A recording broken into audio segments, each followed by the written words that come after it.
Hi there, কেমন আছি সবাই? আশা করি সবাই অনেক অনেক বেশি ভালো আছি। অ্যাডোবি আফটার ইফেক্ট থেকে এই ধরনের ভিডিও এডিটিং আমরা কিভাবে করতে পারি খুব সহজেই সেটা আজকে দেখব। ফার্স্ট অফ অল আমি অ্যাডোবি আফটার ইফেক্ট ওপেন করে নিই। দেন এখান থেকে একটা নতুন প্রজেক্ট নিয়ে নিব, নিউ প্রজেক্ট। দেন হচ্ছে নিউ কম্পোজিশন। আমরা এখানে 9, 10, 20 এবং 1080 এটাকে রেখে 10 সেকেন্ডের জন্য আমরা রাখছি। আমরা চাইলে ডিউরেশন এখান থেকে বড় ছোট করতে পারি। দেন হচ্ছে ওকে। আমরা একটা টাইম লাইনে ভিডিও ক্লিপ নিয়ে আসব, তার জন্য এই ভিডিও ক্লিপটা ধরে এখানে নিয়ে আসলাম। এটা হচ্ছে ফ্রেমের সাথে একটু অ্যাডজাস্ট করে দেবো, এজন্য হচ্ছে এই যে সেট আপ করে নেই কতটুকু রাখতে চাচ্ছি। দেন হচ্ছে এখান থেকে রাইট ক্লিক করে টাইম রিভার্স লেয়ার এটাকে ইয়াও করে দিলে হচ্ছে ভিডিওটা উল্টো দিক থেকে আসবে। দেন হচ্ছে এখান থেকে আমরা প্রি কম্পোস্ট করব, রাইট ক্লিক করে দেন হচ্ছে প্রি কম, দেন হচ্ছে move all attributes into the new composition, then okay.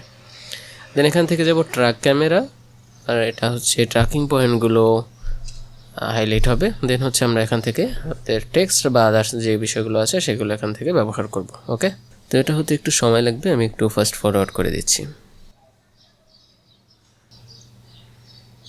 দেন হচ্ছে ডান, আমাদের ট্র্যাকিং পয়েন্টগুলো অ্যাড হয়ে গেছে। ওকে, দেন হচ্ছে এখান থেকে যেখানে একটা পয়েন্ট সিলেক্ট করে দেন হচ্ছে right click, create solid hand camera. Then আমাদের এই পয়েন্টে একটা সলিড ক্যামেরা অ্যাড হয়ে গেছে। আমরা যদি দেখি এটা অ্যাড হয়ে গেছে। দেন হচ্ছে চাইলে আমরা এপাশেও আরও একটা অ্যাড করতে পারি, সাপোজ ক্রিয়েট সলিড, দেন হচ্ছে এখানেও একটা অ্যাড হয়ে গেছে। ওকে, এই পজিশনে আর একটা ক্রিয়েট করতে পারি, ক্রিয়েট সলিড। ওকে, এরপরে আমরা create solid 1 track solid, colour wise আলাদা আলাদা হয়ে গেছে। আমরা এটাকে রাইট ক্লিক করব এবং এখান থেকে প্রিকম, দেন হচ্ছে এইবারে প্রিকম্পোজের ক্ষেত্রে leave all attributes in composition on, এটাকে সিলেক্ট রেখে দেন হচ্ছে ওকে করব। ওকে, তাহলে এটা হচ্ছে আগের মতোই কাজ করবে আর কি। এটা হচ্ছে 3D এনাবেল হয়ে গেছে এবং এটাকে চাইলে আমরা ডাবল ক্লিক করে এই যে ইমেজ আছে এখান থেকে রাইট ক্লিক করে নিউ টেক্সট, এখান থেকে একটা টেক্সট লিখে দিব। আমি লিখে দিই, এটা হচ্ছে এখান থেকে যে ট্র্যাক সলিড আছে এটাকে ডিজেবল করে দেই, তাহলে আমরা এখন দেখতে পাবো যে এখান থেকে শুধু টেক্সটটা শো হচ্ছে। আমি একটু সামনে যাই, এই যে টেক্সটটা এখানে অ্যালাইনমেন্ট শো আছে আর কি। এটাকে আমরা একটু পজিশনটা ঠিক করে নেই।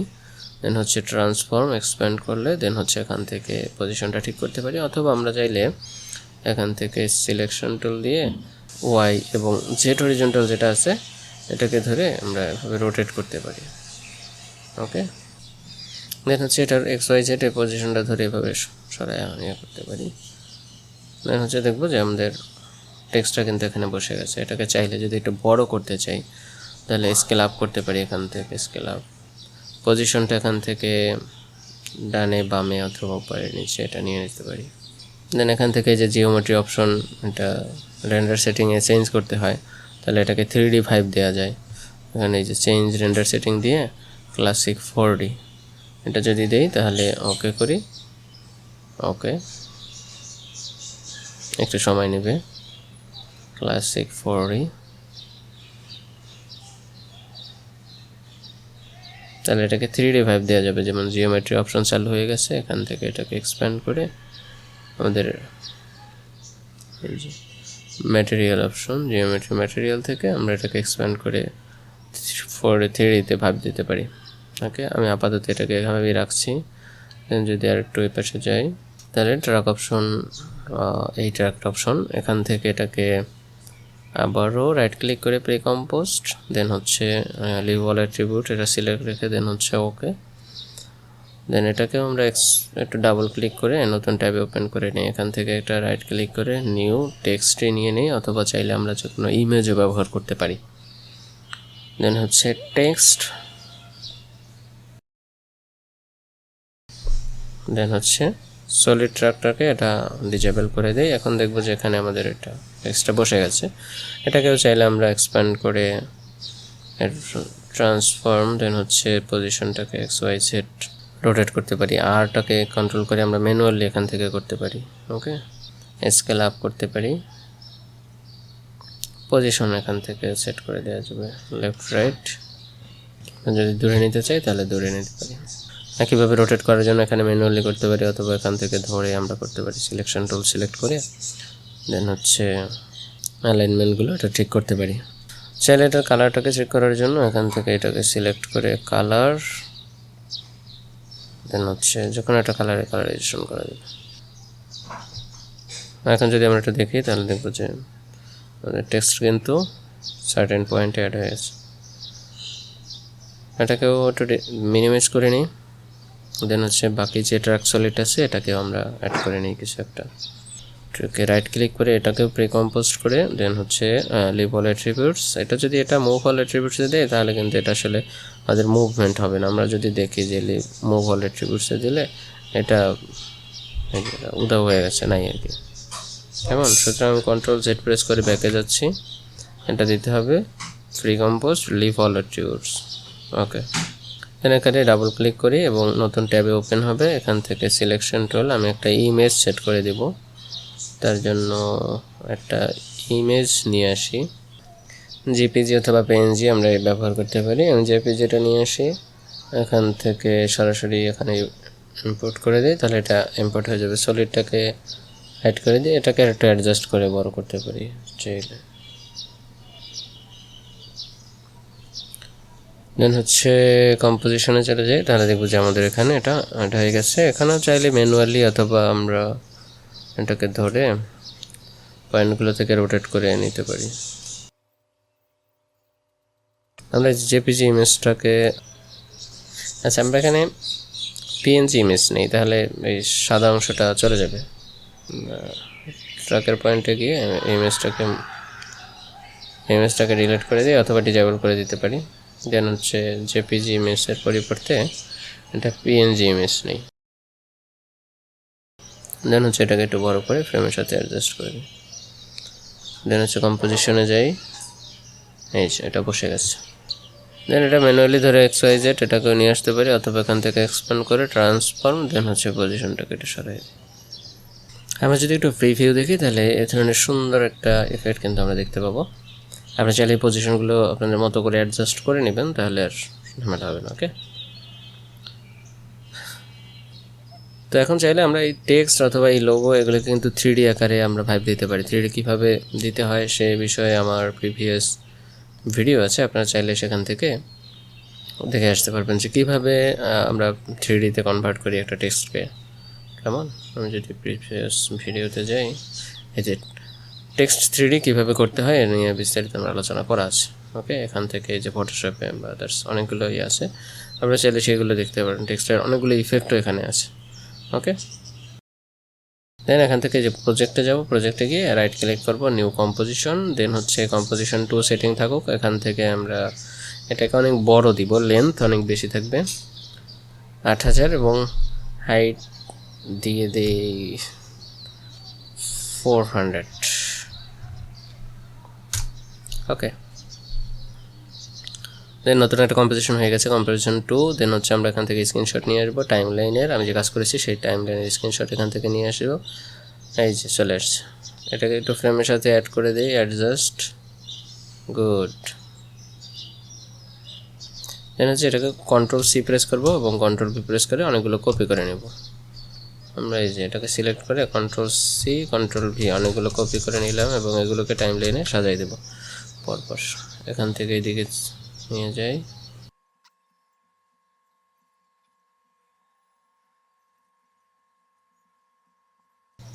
আর ধরতেছে না, আর চাইলে এই পাশে যদি থাকে তাহলে এইদিকে নিলে এদিকে আরও সেট হয়ে যাবে। ওকে, এটা আমরা ডিলিট করে দিই তাহলে। দেন হচ্ছে এগুলো সেট হয়ে গেছে, Ctrl+S করে সেভ করে নিই।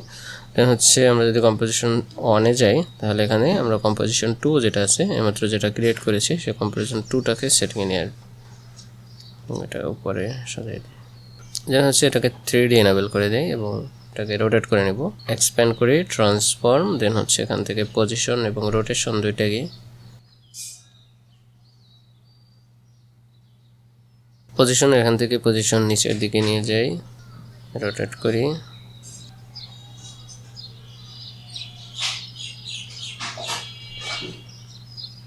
দেন হচ্ছে পজিশন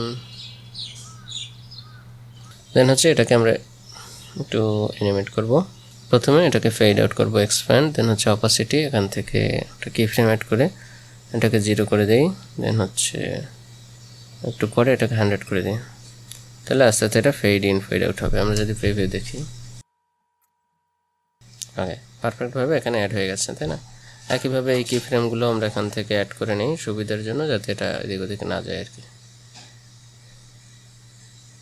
গুড। দেন হচ্ছে আমরা যদি একটু সামনে যাই, এই পজিশনে এসে আমরা এটাকে পাস আসছে পয়েন্টটা পড়বে এরকম আর কি। একটু ঠিক আছে, স্কেল 328 ও 28 29 করে দিতে পারি, টু 90। ওকে, এখন দেখব এটাই যে মুভমেন্ট হচ্ছে, এই ভ্যালুগুলো এখানে যদি ঠিক না রাখে তাহলে পরবর্তীতে ঝামেলা হয়। দেন হচ্ছে এই পজিশনে আরও সামনের দিকে যাবে, সামনের দিকে নিয়ে এখান থেকে পজিশনটা নেব। এই পজিশনটা নিলে ছোটো হবে, আমি একটু বড় করি সামনের দিক। আমার টাইমলাইনটা তুলনামূলক একটু ছোটো হয়ে গেছে, আর একটু বড় টাইমলাইন হলে তাহলে সুন্দর লাগবে। আপনারা একটু বড় নিয়ে নেবেন, 28 জায়গায় আরও বেশি নিয়ে নেবেন। এটা হচ্ছে ফুটেজের উপরে, রোডের উপরে, অ্যাঙ্গেলের উপরে নির্ভর করবে। দেন ভ্যালু এটাকে 30 রাখছি, বা 29, 30, 31। দেন হচ্ছে ওরিয়েন্টেশন, এটা একটু রোটেট করে দেবো আমরা। দেন হচ্ছে এটাও সামনে যাবে। আদার্স পয়েন্টগুলো আমরা সেমই রেখে দিই, 0। দেন হচ্ছে আর একটা সামনে যাই, এখানে পয়েন্টগুলো এরভাবে সবগুলো না নিলে এটার অ্যানিমেশনটা ঠিকমতো আসে না আর কি। XY যেটা এখানে নেই, দেন হচ্ছে এটার এখান থেকে ধরে ঘুরাই দিই, দেন এটাকে জুম ইন করি, স্কেল বাড়াই দিই। ওকে, আদার্স ভ্যালুগুলো সেমই মোটামুটি রাখি দিই। এখান থেকে পজিশনটা সেট করে দিতে পারি, পজিশন নিচের দিকে নিয়ে আসি।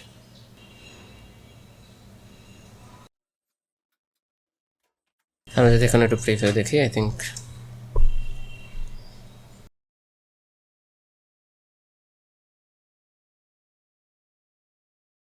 ওকে, অলমোস্ট ডান। আমরা এই পোর্শনে ভিডিও ক্লিপটা আছে, এটা আছে, এটাকে মিনিমাইজ করি, ভিডিও ক্লিপ। ভিডিও ক্লিপ পোর্শনে এটাকে এক্সপ্যান্ড করে ট্রান্সফর্ম, দেন হচ্ছে অপাসিটি, এখানে 100 আছে, 100 একটা কি ফ্রেম অ্যাড করে দেই সামনে, এখানে 50% করে দিই। দেন হচ্ছে সামনে গিয়ে এটাকে 0% করে দিই। আমরা যদি একটু প্রিভিউ দেখি তাহলে দেখবো টাইমলাইনটা আরও বড়ো হলে তাহলে ভালো হতো আর কি, সহজ হতো কাজটা। দেন হচ্ছে আমরা এখানে একটা স্ক্রিনশট অ্যাড করব। একইভাবে এখানে টেক্সটগুলোর অ্যাপাসিটিও কমাই দেবো, এগুলোকে মিনিমাইজ করে দিই।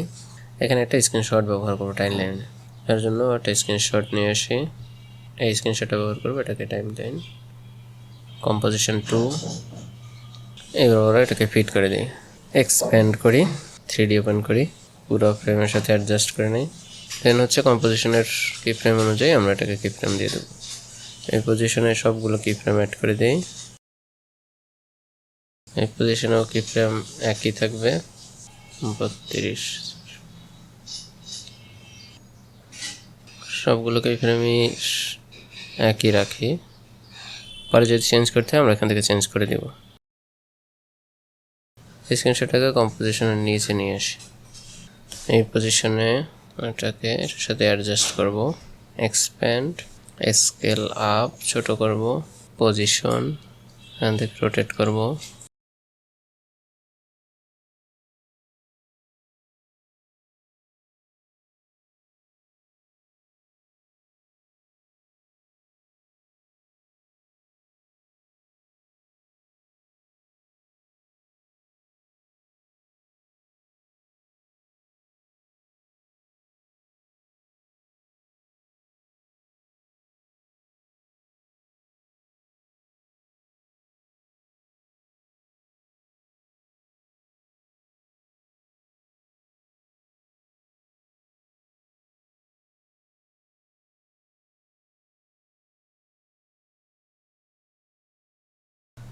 তো এভাবেই চাইলে আমরা খুব সহজে কিন্তু একটা ভিডিও এডিটিং আমরা আফটার এফেক্টের মাধ্যমে এই ধরনের ভিডিওগুলো এডিট করতে পারি খুব সহজে। ফাইনালি আমরা একটা প্রিভিউ দেখবো যে আমাদের আউটপুটটা আসলে কেমন থাকতেছে। আমি তো খুব অল্প সময়ের মধ্যে করতেছি, আপনারা একটু সময় নিয়ে ইমেজ ফুটেজ সিলেক্ট করে বারবার প্র্যাকটিস করবেন, তাহলে খুব সহজেই আপনারাও তৈরি করতে পারবেন।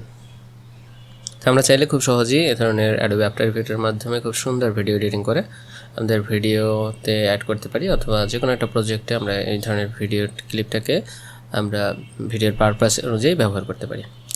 আপনারা একটু সময় নিয়ে যদি অ্যানিমেশনগুলো আরও একটু পারফেক্ট করতে চান, তাহলে একটু সময় নিয়ে আস্তে আস্তে করবেন, ভিডিও ক্লিপটা আরও একটু সুন্দরভাবে অ্যাড করবেন, তাহলে আরও বেশি আই ক্যাচিং লাগবে। ওকে, তো আজকে পর্যন্তই, দেখা হবে পরবর্তী কোনো ভিডিওতে। সে পর্যন্ত সবাই ভালো থাকবেন। Thank you so much, stay with us.